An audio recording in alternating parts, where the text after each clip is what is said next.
विधानसभा चुनाव के बाद कलायत अनाज मंडी में पीआर धान की खरीद को लेकर बाकियों ने किसानों के साथ प्रदर्शन करते हुए अनाज मंडी के गेट पर तालाबंदी कर दी। बाकियों प्रदेश सचिव जियालाल सिंह ने कहा कि सरकार किसानों को गुमराह कर रही है। उन्होंने कहा कि अनाज मंडी में 13 दिनों से अब तक एक भी दाना धान का नहीं खरीदा गया। खरीद एजेंसी आज आई तो है, लेकिन धान में नमी की मात्रा अधिक होने की बात कहकर छोड़ दिया जाता है। उन्होंने कहा कि किसान साजिश का शिकार हो रहे हैं। वहीं कलायत अनाज मंडी सचिव अरविंद शोकनंद ने कहा कि प्रशासन किसानों को किसी भी तरह की कोई समस्या नहीं आने देगा। उन्होंने कहा कि मंडी में आई धान की फसल की खरीद शुरू कर दी गई है। सुचारू रूप से मंडी में काम शुरू हो रहा है। ये मजबूरी की है, मजबूरी है। क्यों, क्या मजबूरी है कि 27 तारीख से यहाँ हरियाणा सरकार ने खरीद करने की गारंटी दी थी कि वह धान की जो पीआर किस्म है, जो मोटी धान है, उसकी खरीद 27 सितंबर से शुरू की जाएगी। लेकिन इस सरकार ने आज 9 तारीख होगी, कलायत की अनाज मंडी में एक भी दाना सरकारी एजेंसी द्वारा नहीं खरीदा गया है। ये मंडी भरी पड़ी है, आप देख लो। इसके अंदर बार बार कहने के बावजूद भी डीसी साहब के साथ भी मीटिंग हुई, प्रशासनिक अधिकारियों के साथ भी मीटिंग हुई, और जो खरीद एजेंसियां हैं, चाहे वेयर हाउस है और ये क्या नाम है उसका एफड है, ये 2 एजेंसी यहाँ इनकी ड्यूटी है खरीद करने की। लेकिन ये यहाँ खरीद करने के लिए एक दिन भी नहीं आए। जब अगर आए हैं तो मुएक्सर का नाम लेकर ये भाग जाते हैं, जबकि यहाँ पूरी मंडी के अंदर, इस फील्ड के अंदर जाकर देखो, 17 से बहुत ज़्यादा डेयरियों की 99% डेयरी 17 मुएक्सर से नीचे हैं। इसलिए सरकार की, प्रशासन की, व्यापारी की, इनका सभी का एक लोथा हो चुका है।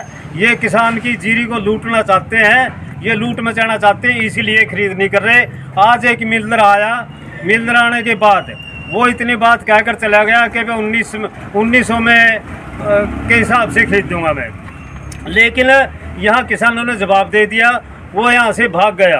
अब ये आड़तियों की भी एक सोच है, ये कहते हैं कि भाई ये तंग आ गए किसान, 15 दिन हो गए यहाँ बैठे हैं। ये सोच रहे हैं कि भाई तंग आकर ये 1600, 1700, 1800, 1900, 2000 में ये जीरी अपना देकर चले जाएंगे।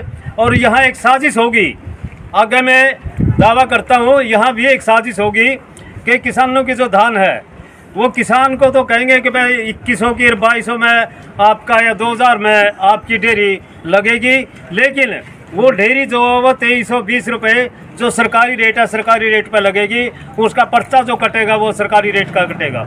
ये साजिश यहाँ चली हुई है। लेकिन इस साजिश के तहत मैं किसानों को भी आग्रह करता हूँ, उनसे भी प्रार्थना करता हूँ, अपनी डेयरी को, अपने माल को सस्ते में ना लुटवाएं, चाहे कितनी भी बड़ी कुर्बानी क्यों न देने पड़े। हम आर पार की लड़ाई लड़ने के मूड में हैं। भारतीय किसान यूनियन पीछे नहीं हटेगी। और किसान से भी अनुरोध है, कोई यहाँ जो ताला लगाया गया है मंडी गेट पर, रोज प्रदर्शन के रूप में लगाया गया है। आज तो 2 गेटों को लगाया है। अगर आज भी खरीद नहीं हुई, कल पूरी मंडी को जाम किया जाएगा और मार्केट कमेटी वगैरह सभी को। और आगे हर दिन मतलब के आंदोलन को हम आंदोलन को बढ़ाएंगे। और यहाँ हो सकता है कि हम यहाँ टेंट भी लगा ले मंडी का गेट के ऊपर। इसलिए सरकार समय रहते बार बार अब भी हमारे पास आता है कि एसडीएम साहब आता है, आज प्रशासनिक अधिकारी आते हैं आपसे बातचीत करने के लिए। हमने बातचीत करने की ज़रूरत ही क्या है? असली बात यह है कि भाई यहाँ आकर डेयरी वेयर हाउस वाला यहाँ है, मैनेजर यहाँ है, वो डेयरी आकर खरीद लो। लेकिन ये एजेंसी खरीदना नहीं चाहती, आड़ती भी एजेंसी को देना नहीं चाहते।